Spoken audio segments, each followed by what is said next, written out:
Hi. Okay, so this is just a shot of the inside of our fertilizer tank. So this is Tower Tonic A and B, and what happens is the water comes in through this line that comes from my shed, and then these are injectors, and so they inject what basically it's set at 200 parts per million right now. So the same as what on a homeowner would be 20 milliliters per gallon. Are injecting, and then I'll turn those down when it gets hot here this summer and use less nutrients. But basically, when it runs, you will hear this go click, click, click, click, click, click, and we know that it's running. And then from there, it goes to this hose that ends up in a gravity tank right here. And the gravity tank it's just got a little float valve in there, so it quits at the right time. That actually it's not a pressure tank, or it is? Nope, it's not a pressure tank. Nope.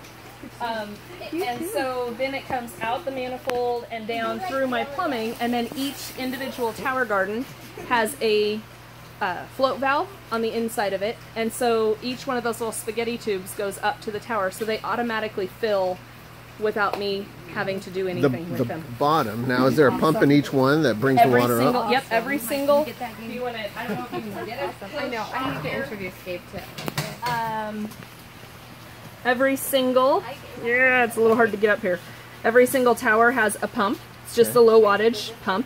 Sure. And this is actually just a drainage valve that I can bypass. There came a piece of the label off that. And so that pump runs on my timer. For a homeowner, it runs 15 minutes on, 15 minutes off. For mine, I actually run 3 minutes on and then 12 minutes off. So they run a little less for a little bit more often. And pretty much... And that just pumps the water up to the top? Yep, and you can see what that happening over here. I took the lid off of this one so that you guys can see the water pumps off, and then it just rains kind of like roots. I mean, it pours like rain over the roots. So, and those are actually edible flowers that I'm growing for a special dinner, as is...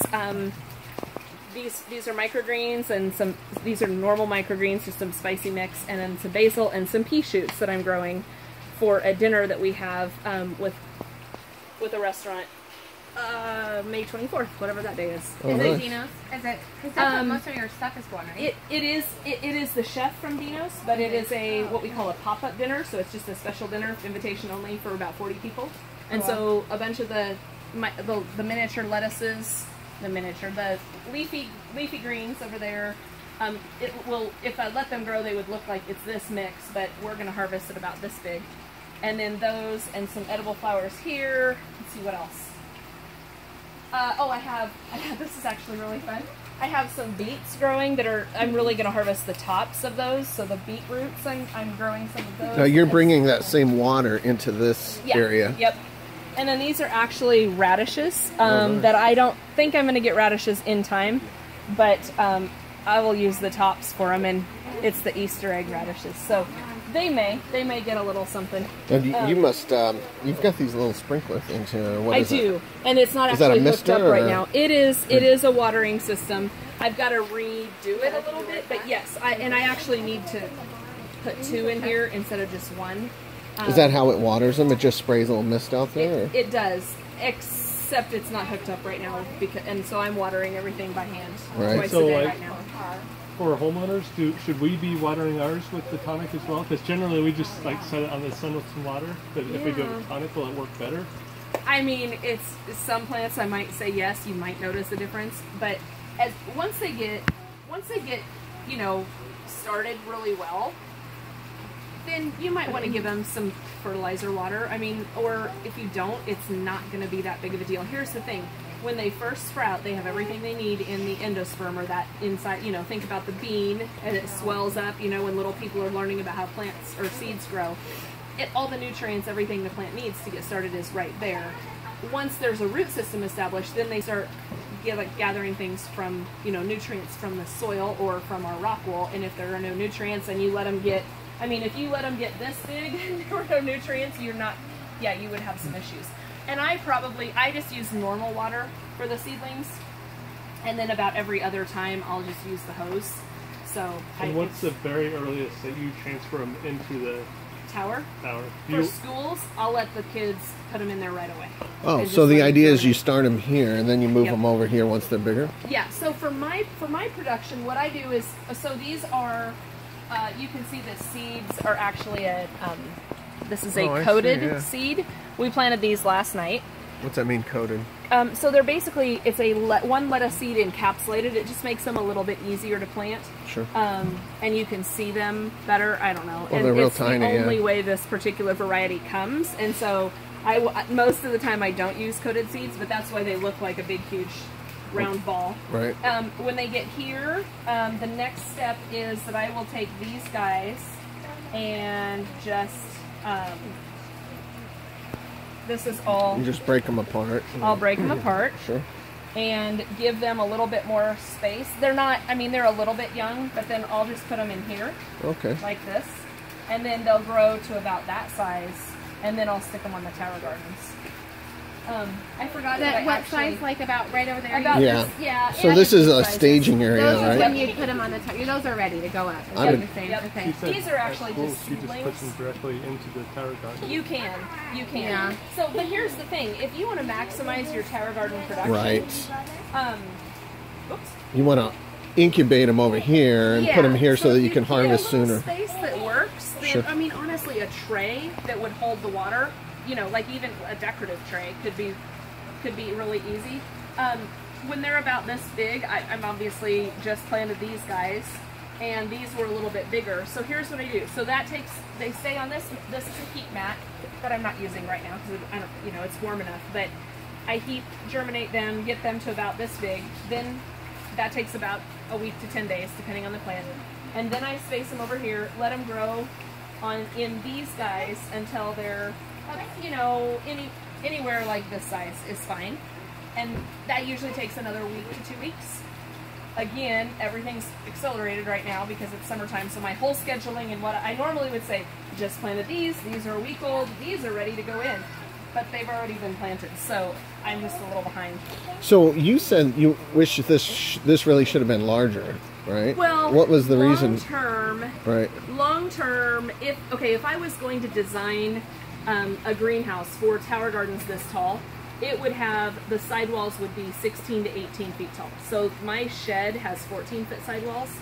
My greenhouse will be, when I build it, the next phase is next door. Now, right to here. get to that height, you wouldn't use aluminum. No, well, Or, no, you use steel structure, but it would be a greenhouse, and it's designed for production of vegetables. So Sure. we wouldn't use this glazing material or this covering. This is fine. This is a double poly. It's got some insulation. It's cheap. It was easy to get started. Long term, when I build that building, I will space as many towers as tightly as I can. So when you think about if we squish these together,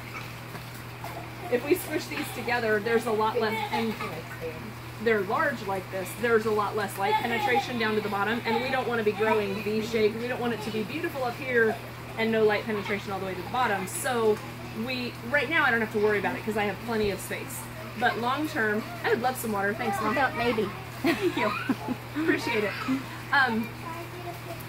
So when I build that bigger building, I will allow, the reason I have such high sidewalls is first and foremost because we have what we call a heat bubble.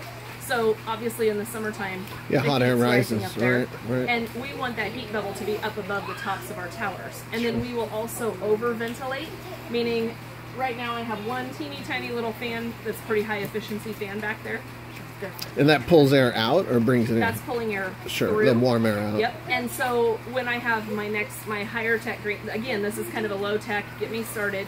When I build the nice greenhouse, the higher tech greenhouse, it will have pad and fan cooling, which means it'll have evaporative cooling on it on the south side. And the reason we put it on the south side is we kind of try to pull with the natural winds instead of push against them. Sure. So we'll pull that through, and we'll have more ventilation than what I would design if it was a bedding plant greenhouse, because we're growing vertically. It takes a lot more power to move those cubic feet per minute through tower gardens than it does over one single plane of a bench. Does that make sense? Sure. Yeah. So, sorry, that's Well, my let me nerdy ask you- technical greenhouse management So stuff. Juice Plus manufactures and sell these? Juice Plus, is the distributor for the Tower Gardens. Oh, yes. I gotcha. So the gentleman who actually created the Tower Gardens was the chief horticulturalist down at the Land Pavilion. Do you know what the Land is? At the Epcot Center. Oh, sure. So if you've ever been to Epcot, they have that big dome, and then over they have like a 3-acre greenhouse that is all focused on food. Well, it's the city of tomorrow, right? Is what the COT stands for. Right. Doing research for NASA for how to grow food for the astronauts. They're doing research for the National Institutes of Health, all kinds of National Science Foundation, and the best prototypes in the world of everything that is hydroponic, aeroponic, aquaponic. All of those technologies are sent down there. The gentleman who created our towers, or finalized the design of the towers and brought them to the marketplace, had served as the chief horticulturalist of that whole facility for a number of years. And so he knew that the world was ready for a change, and he knew that he could be the person to bring it. So he did that in 2006 and was distributing them, and then in 2012 partnered with the Juice Plus company for us as reps to be able to distribute them. So the Tower Gardens are actually the very best product introduction that company has ever had, even better than the Juice Plus lines. Oh, really? Well, you do what you need. I'm like, they really can't hurt anything. Interesting. So, how much?